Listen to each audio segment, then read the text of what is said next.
Platinle başlayacağım. Önemli bir direnç bölgesine ulaştı. Burada hatırlarsanız 1300-1340 bölgesini belirlemiştik yüksek zaman dilimlerinde. Bu bölgeye ulaştıktan sonra bir miktar satış aldık. Bu satışlar şu son yükselişin maksimum düzeltme sınırından tekrar tepki aldı. Ve bu gelen tepki de gene bakın bu direnç bölgesine kadar ulaşmış durumda. Burada aslında kolayca bir bakış açısıyla şu dipleri birleştirerek bir trend çizgisi oluşturabiliriz. Ve bu trendin kırılımıyla birlikte 1340'ın kırılma ihtimali zayıfladı diyebiliriz. Fakat bu çok doğru bir bakış açısı değildir. Şu tepeyi oluşturan dip bölgesi bizim için önemli olacak. Dolayısıyla bu trend çizgisinin kırılmasından ziyade aşağıda 1268-1273 desteği korunuyor mu bunu takip edeceğiz. Bu bölge korunduğu sürece yukarıda 1340'ın kırılma ihtimali gündemde olacak. Ve uzun zamandır büyük resimde bahsettiğim o çanak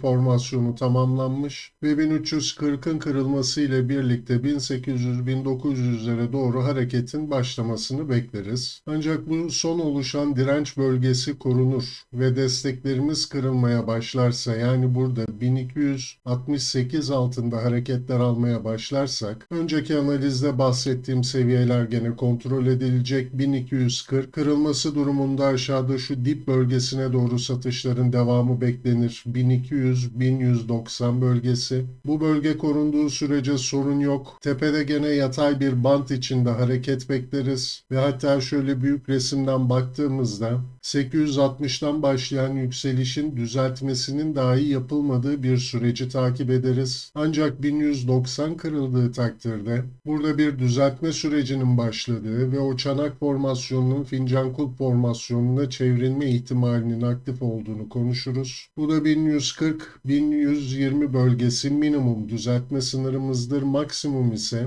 1020-1000 bölgesini takip ediyor olacağız. Bakın burada 1000-1020 bölgesine kadar satışlar gelse dahi görünüm bozulmuyor. Son 2-3 ayda yaşadığımız yükselişin düzeltmesini yaptık ve yükselişe devam ediyoruz diyeceğimiz bir süreç yaşanır. Ancak şu an için bakın saatlik grafiklere kadar indim.